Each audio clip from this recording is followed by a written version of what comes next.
हो विमला बहन? हाँ सवेरे सवेरे। अरे अंदर तो आने दे सरजू बहन। हाँ आओ ना, बिराजो, आओ।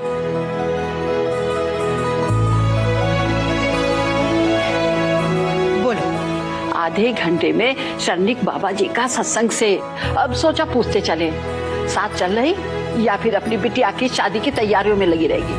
काहे नहीं चलूंगी, बल्कि विधि को भी साथ लेकर चलूंगी।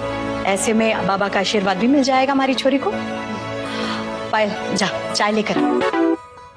अब खाली चाय से काम नहीं चलेगा, मीठा भी खाऊंगी और नमकीन भी। हाँ हाँ, कहिए तो पूरा नाश्ता बना दो काकी। जैसी तुम्हारी मर्जी। अब विधि बिटिया का इतने ऊंचे खानदान में रिश्ता पक्का हुआ है। रिश्ता पक्का हुआ है नहीं,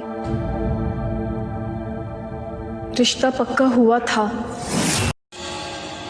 क्या कहूँ सूरजमुखी जी, मुझे तो बड़ा अफसोस हो रहा है सच में। मतलब? कल से आंसू रुक ही नहीं रहे। मन ने समझना पड़ी दिव्या जी, आप क्या बोलो हो? आंटी आप लोग चलिए, मैं और माँ थोड़ी देर में आते हैं। अरे इतनी जल्दी कौन ही है, सत्संग में अभी आधा घंटा है। अरे हम कोई पराये थोड़ी हैं, हम भी तो सुने कि ये बहन जी क्या कहने आई हैं। मैं क्या कहूँगी सूरजमुखी जी, सोच सोच के भी कलेजा दुख रहा है कि क्या बीती होगी बेचारी पर जब उसे ये पता चला कि वेद विधि को नहीं बल्कि आपकी छोटी बेटी पायल को पसंद करता है।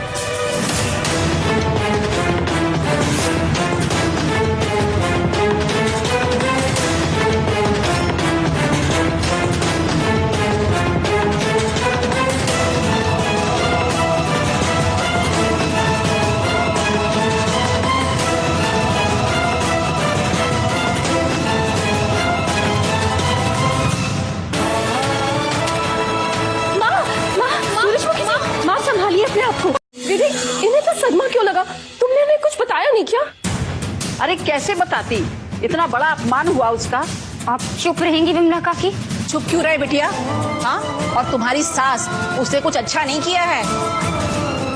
विधि बिटिया और सरजू बहन की कोई इज्जत नहीं है? मैं क्या कहूँ, मैं किस मुंह से यहाँ आई हूँ ये मुझे ही पता है सूरजमुखी जी। मैं आपसे हाथ जोड़ के माफी मांगती हूँ मम्मी जी और वेद की तरफ से।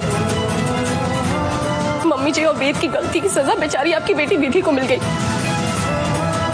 यहाँ वेद आपके घर चक्कर काटता रहा आपकी छोटी बेटी पायल के लिए, और मम्मी जी ने जबरदस्ती वहाँ विधि का रिश्ता तय कर दिया वेद के साथ। तब तो वेद ने कुछ कहा ही नहीं, मुंह तक नहीं खोला अपना। और आज जब शादी की बात हो गई तो उसने शादी से इनकार कर दिया। मुझे कुछ समझ नहीं आ रहा कि बहुत बुरा किया थारी सास और देवर ने। हमारी सरजू बहन की तो इज्जत मिट्टी में मिल गई।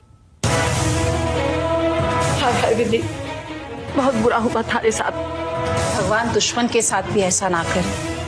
पर देखिए ना, इतना सब कुछ होने के बावजूद भी वेद और मम्मी जी को तो कोई फर्क ही नहीं पड़ा। वो दोनों तो यहाँ रिश्ता लेकर आने वाले हैं आपकी छोटी बेटी पायल का हाथ मांगने के लिए। इसलिए मैं दौड़े दौड़े भागी चली आई उनसे पहले, ताकि आपको आके। उन्हें तो ऐसा लगता है कि आप लोग छोटे लोग हैं, गरीब लोग हैं, थोड़ी ना इतने बड़े घर के रिश्ते को ठुकरा देंगे। इसलिए यहाँ पे रिश्ता लेकर आ रहे। और आप ही बताइए कि क्या ये अच्छा लगेगा कि आपकी बड़ी बेटी विधि घर में बैठी रहे और छोटी के हाथ पीले हो जाए? आप हमारी मदद करने आई, उसके लिए बहुत बहुत धन्यवाद।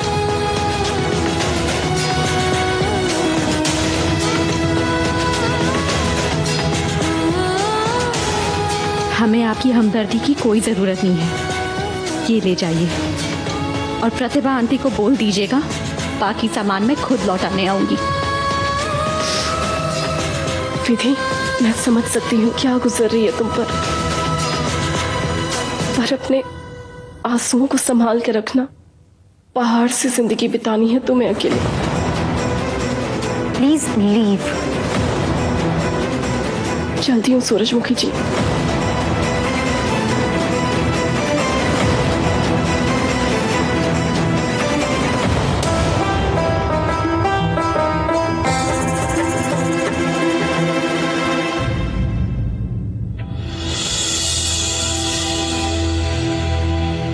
थारे से के बोलूं सरजू बहन, अंबर के तारो हाथ से टूटे कोनी।